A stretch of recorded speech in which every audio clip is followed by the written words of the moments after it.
નમસ્કાર, VTV news સાથે હું છું વૈભવી। સમાચારની શરૂઆત મહત્વપૂર્ણ સમાચારથી કરીએ તો ગુજરાતમાં કોર્પોરેટ સેક્ટરમાં વર્ક ફ્રોમ હોમને પ્રોત્સાહન અપાય તેવી શક્યતાઓ છે। પીએમ મોદીની અપીલ બાદ શ્રમ અને રોજગાર મંત્રી કુંવરજી બાવળિયાએ સંકેત આપ્યા છે। ખાનગી કંપનીઓ અને એસોસિએશન સાથે બેઠક કરી અને ચર્ચા કરવામાં આવશે। જે કોર્પોરેટ કંપનીમાં શક્ય હશે ત્યાં વર્ક ફ્રોમ હોમ કલ્ચર શરૂ કરાશે।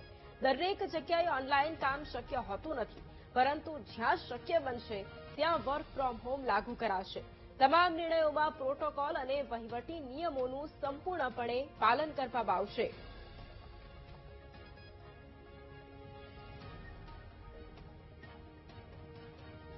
ચોક્કસ જે કંઈ અમારા માનનીય મુખ્યમંત્રી સાહેબ તરફથી આદેશ અથવા તો સાથે સંમતિ થશે એ પ્રમાણે ચોક્કસ અમે પણ બધા અમારા વિભાગની અંદર પણ અમે અમલવારી કરશું। ને એવું જ્યાં ઓનલાઈનથી બધા ઇન્ડસ્ટ્રીઝમાં બધા કામો ઓનલાઈનથી થઈ શકે નહીં, જે જગ્યાએ શક્યતા હશે ત્યાં ચોક્કસ એમની એસોસિએશન સાથે બેસીને એના માટેનો પ્રયત્ન કરશું।